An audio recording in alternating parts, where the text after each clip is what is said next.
नमस्कार, संध्या स्वीट रेसिपीमध्ये आपलं स्वागत आहे। आज आपण गवारीची शेंगाची रेसिपी करणार आहे, जी डब्यासाठी किंवा जेवणासाठी अप्रतिम आहे। फक्त 10 मिनिटात तयार होणारी व एकदम मसालेदार ही शेंग आहे। नक्कीच व्हिडिओ पूर्ण बघा। आता ही गवारीची शेंग आहे, मी आता ही स्वच्छ अशी निवडून घेतल्या। ह्याच्या असे शेंगा असतात, त्या निवडून घ्यायच्या, म्हणजे बारीक बारीक असं कट करायचे। ही साईज बरोबर आहे, ह्या साईजमध्येच तुम्ही कट करा। आता आधी आपण ही पाण्याने स्वच्छ धुवून घेऊया। ही काही जादा किडकी किंवा खराब अजिबात नसते, कोणत्याही सीझनमध्ये ही मिळते। या अशा प्रकारची असते शेंग। ही डब्यासाठी तर खूप छान ही रेसिपी आहे, नक्कीच तुम्ही करून तरी बघा। चला आता आपण सुरुवात करूया। आधी धुवून घेते मी। आता ही शेंग मी स्वच्छ पाण्याने धुवून घेतली आहे व अशीच पाण्यात ठेवली आहे। आता गॅसवरती मी कढई गरम करण्यासाठी ठेवले। त्याच्यात आपण 1 ते 1.5 पळी तेल ओतूया। आपली किटलीतली जी छोटी पळी असते त्या पळीने 1 ते 1.5 पळी तेल ओतूया। तेल छान गरम झाल्यावर जिरे आणि मोहरी टाकून घेऊया। त्याच्यानंतर आपण एक मीडियम साईजचा इथं मी कांदा चिरून घेतला, तो टाकूया। कांदा एकदम बारीक चिरून घ्यायचा।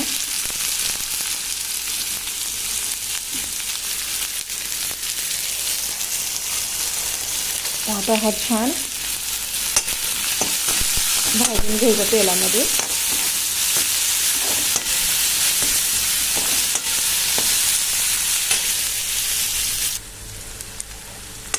आता तुम्ही बघू शकता आपला कांदा छान असा भाजला गेलाय।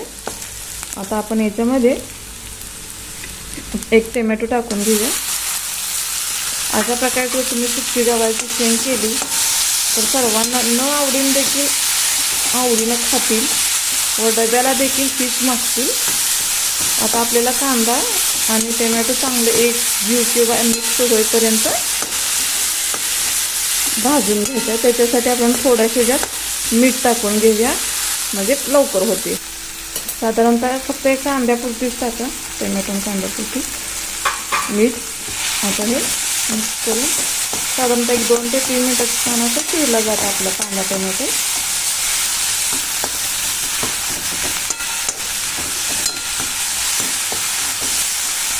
आता ह्याच्यातच आपण थोडीशी हळद टाकून घेऊया, थोडासा गरम मसाला टाकून घेऊया। आता तुम्हाला जेवढा तिखट हवा असेल तेवढा तुम्ही इथं आपला घरगुती मसाला टाकू शकता। तेलामध्ये टाकल्यामुळे चव खूप छान येते। तुम्ही बघू शकता सगळ्याला एकजीव किती छान झालाय, वास खूप छान येतोय। आता ह्याच्यात आपण आता गवारीची शेंग टाकून घेऊया।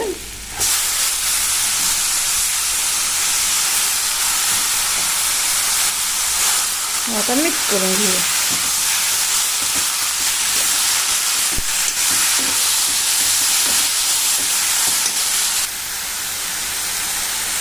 आता छान असे मिक्स करून घ्यायची आधी। आता आपण याच्यात आधी मीठ टाकून घेऊया। आपण मीठ टाकलं नाही, फक्त कांदा आणि टोमॅटो भाजताना मीठ टाकले। चवीनुसार मीठ टाकून घेऊया, मिक्स करूया। तुम्ही बघू शकता मीठ टाकल्यानंतर लगेच त्याला मऊपणा येतो। नमस्कार, संध्या स्वीट रेसिपीमध्ये आपलं स्वागत आहे। आज आपण